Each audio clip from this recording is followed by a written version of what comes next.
ನೀವು ನೋಡ್ತಾ ಇದ್ದೀರಾ DNK ಎಕ್ಸ್‌ಪ್ರೆಸ್ ನ್ಯೂಸ್. ಇದು ಜನಸಾಮಾನ್ಯರ ಧ್ವನಿ. ತಾಳಿಕೋಟಿಯಲ್ಲಿ ರೈತರ ಸಮಸ್ಯೆಗಳ ಕುರಿತು ಸುದ್ದಿಗೋಷ್ಠಿ.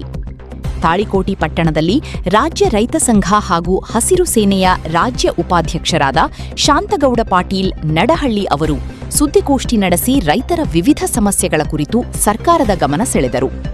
ಈ ಸಂದರ್ಭದಲ್ಲಿ ಮಾತನಾಡಿದ ಅವರು, ರಾಜ್ಯದ ರೈತರು ಇಂದು ಅನೇಕ ಸಂಕಷ್ಟಗಳನ್ನು ಎದುರಿಸುತ್ತಿದ್ದು, ಮುಖ್ಯವಾಗಿ ಗೊಬ್ಬರದ ದರ ಏರಿಕೆಯಿಂದ ರೈತರು ಆರ್ಥಿಕವಾಗಿ ನಲುಗುತ್ತಿದ್ದಾರೆ ಎಂದು ಆರೋಪಿಸಿದರು. ಕೃಷಿಗೆ ಅಗತ್ಯವಾದ ಗೊಬ್ಬರಗಳನ್ನು ಸಮರ್ಪಕ ದರದಲ್ಲಿ ಸರ್ಕಾರ ಒದಗಿಸಬೇಕು ಎಂದು ಆಗ್ರಹಿಸಿದರು. ಇನ್ನು ಬೇಸಿಗೆ ತೀವ್ರವಾಗಿರುವ ಹಿನ್ನೆಲೆಯಲ್ಲಿ ಗ್ರಾಮೀಣ ಭಾಗಗಳಲ್ಲಿ ನೀರಿನ ಅಭಾವ ಉಂಟಾಗಿದ್ದು, ರೈತರು ಹಾಗೂ ಜಾನುವಾರುಗಳು ಸಂಕಷ್ಟ ಅನುಭವಿಸುತ್ತಿದ್ದಾರೆ. ತಕ್ಷಣವೇ ನೀರಿನ ವ್ಯವಸ್ಥೆ ಕಲ್ಪಿಸಲು ಸರ್ಕಾರ ಕ್ರಮ ಕೈಗೊಳ್ಳಬೇಕು ಎಂದು ಒತ್ತಾಯಿಸಿದರು.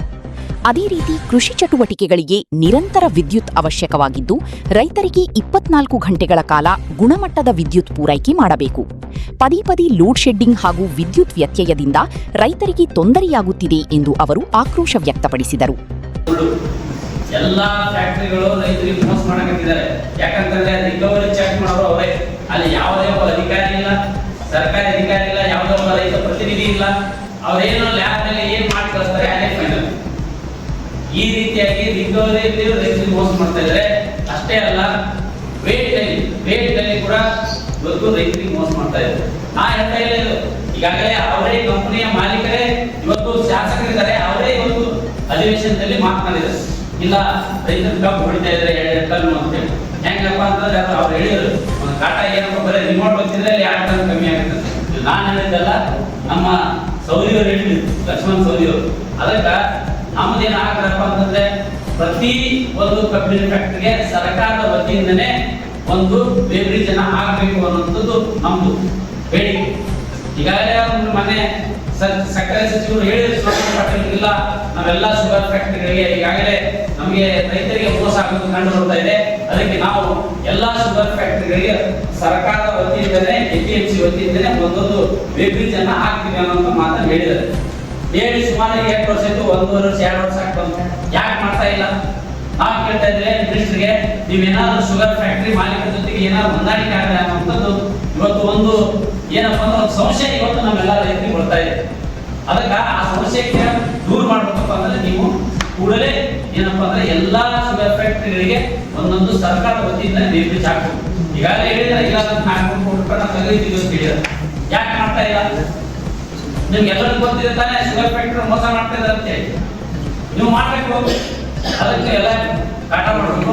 ಅದಕ್ಕೆ ನಾವೇನ್ ಮಾಡ್ತಾ ಇದ್ದೀವಿ ಅಂದ್ರೆ, ನಾವು ವೈಯಕ್ತಿಕವಾಗಿ ನಮ್ಮ ಹೋರಾಟದಲ್ಲಿ ನಮ್ಮ ರೈತರಿಗೆ ನಾವು ಮಾತುಕೊಟ್ಟಿದೆ. ಈಗಾಗಲೇ ನಮ್ಮ ಬಾಲಾಜಿ ಶುಗರ್ ಇಂಡಸ್ಟ್ರಿಗೆ ಅಂದ್ರೆ ವೈಯಕ್ತಿಕವಾಗಿ ನಾವೇ ಎಲ್ಲಾ ರೈತರು ಮಂದಿಗೆಯನ್ನು ಕೂಡಿಸಿ ನಾನು ಇಷ್ಟು ಹಾಕಿ ಇವತ್ತು ಅಲ್ಲಿ ನಾವೊಂದು ಶುಗರ್ ಫ್ಯಾಕ್ಟರಿ ಮುಂದೆ ಬೇವರೇಜ್ ಅನ್ನ ಮಾಡ್ತಾ ಇದ್ದೇವೆ. ಏನು 2026-27 ಕಬ್ಬು ಉಳಿದಿತ್ತಲ್ಲ, ಅವಾಗ ನಾವು 2 ತಿಂಗಳ ಮುಂಚೆ ಒಂದು ಬೇವರೇಜ್ ಅನ್ನು ಸ್ಟಾರ್ಟ್ ಮಾಡ್ತೀವಿ. ಇವತ್ತು ಎಲ್ಲಾ ರೈತರಿಗೆ ದುಡ್ಡು ಕೊಟ್ಟು ಹಾಕಕ್ಕಾಗಲ್ಲ. ಅದಕ್ಕೆ ನಾವು ನೀವು ರೈತರಿಗೆ ಮೋಸ ಮಾಡ್ತದ ಗೊತ್ತಿದ್ದು ಕೂಡ ನೀವು ಯಾಕೆ ಅಲ್ಲಿ ನೀವು ಕಾಟ ಹಾಕ್ತಾ ಇಲ್ಲ? ಒಂದು ಬೇವರೇಜ್ಗಳನ್ನ ಹಾಕ್ರಿ. ಅದಕ್ಕೆ ಹಾಕ್ಬೇಕು ಅಂತ ಹೇಳಿ ನಮ್ದು ಅಂತ. ಇವತ್ತು ನಮ್ಮ ಕರ್ನಾಟಕ 3ನೇ ಸ್ಥಾನದಲ್ಲಿ, ಸುಮಾರು ಏನಪ್ಪ ಅಂದ್ರೆ 600 ಕೋಟಿ ಟನ್ ನಾವು ಕಬ್ಬು ಬೆಳಿತೀವಿ. ಇವತ್ತು ನಮ್ಮ ಕರ್ನಾಟಕ ಒಂದೇ ಹೇಳ್ತಾ ಇದೆ 600 ಕೋಟಿ ಟನ್ ಕಬ್ಬು ಬೆಳೆದ್ರಿಂದ ಸರ್ಕಾರಕ್ಕೆ ನಾವು ಕೊಡ್ತಾ ಇರೋದು ಎಷ್ಟು? 3,300 ಕೊಟ್ಟಿದ್ದಾರೆ. 3,300 ಏನಪ್ಪ ಅಂದ್ರೆ ಅದು 11.25 ಮ್ಯಾಲೆ ಇದೆ. ಅದಕ್ಕೆ ನೀವು ಎಷ್ಟು ಸರ್ಕಾರಕ್ಕೆ ಲಾಭ ಮಾಡ್ಕೊತಾ ಇದ್ದೀರಿ? ಸರ್ಕಾರಕ್ಕೆ ಎಷ್ಟು ಲಾಭ ಬರ್ತಾ ಇದೆ? ಬರೀ ಕಬ್ಬಿನಿಂದ ಹೇಳ್ತಾ ಇದ್ದೀರ. ಇವತ್ತು ಬರೀ ಸ್ಪಿರಿಟ್ ಇಂದಾನೆ ಇವತ್ತು ನಾವೇನು ದಾರು ಕರಿತೀವಿ ಆಲ್ಕೋಹಾಲ್, ಅದರಿಂದನೇ ಇವತ್ತು ಏನಪ್ಪ ಬರೀ ಮಾರ್ಚ್ಗೆ 43,000 ಕೋಟಿ ರೂಪಾಯಿ ಆದಾಯ ಸರ್ಕಾರ ಬಂದಿದೆ. 43,000 ಕೋಟಿ ರೂಪಾಯಿ.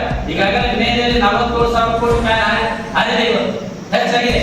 ಅದಕ್ಕೆ ಇವತ್ತು ಸರ್ಕಾರದ ಏನು ಇವತ್ತು ಅಬಕಾರಿ ಇಲಾಖೆ ಏನ್ ಟಾರ್ಗೆಟ್ ಕೊಟ್ಟಿದಾರಪ್ಪ ಅಂತಂದ್ರೆ, ಇವತ್ತು ಏನಪ್ಪಾ ಅಂದ್ರೆ 56,000 ಕೋಟಿ ಒಯ್ಯಬೇಕು ಆದಾಯ ಅಂತ ಹೇಳಿದ್ದಾರೆ.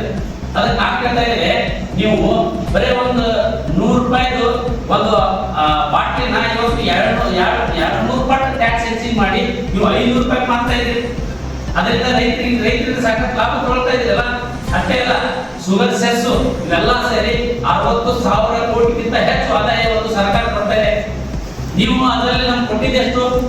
ನೀವು ಮೊನ್ನೆ ಹೊಸದಾದ ಸರ್ಕಾರ ಕೊಟ್ಟಿದ್ದು ಎಷ್ಟು? 50 ರೂಪಾಯಿ ಕೊಟ್ಟಿದ್ರಿ. ಈ 50 ರೂಪಾಯಿ ಇಂಟು 600 6 ಕೋಟಿ ಟನ್ನಿಗೆ ನಾವು ಕ್ಯಾಲ್ಕುಲೇಷನ್ ಮಾಡಿದ್ರೆ ಬರೀ 300 ಕೋಟಿ ರೂಪಾಯಿ ಕೊಟ್ಟಿದ್ವಿ ಬಿಡಿಕಾಸು ಕೊಟ್ಟಂಗ. ಅದಕ್ಕೆ ನಾವು ಮಾಡ್ತಾ ಇರೋದು ರಾಜ್ಯ ಸರ್ಕಾರ ಮತ್ತು ಕೇಂದ್ರ ಸರ್ಕಾರ ಇಬ್ಬರಿಗೆ ಇದರಿಂದ ಆದಾಯ ಹೋಗ್ತಾ ಇದೆ. 1,000 ರಾಜ್ಯ ಸರ್ಕಾರ 1,000 ಹಾಕಿ ಕೊಡಬೇಕು, ಕೇಂದ್ರ ಸರ್ಕಾರ 1,000 ರೂಪಾಯಿ ಹಾಕಿ ಕೊಡಬೇಕು ಅನ್ನೋಂಥದ್ದು ನಮ್ಮ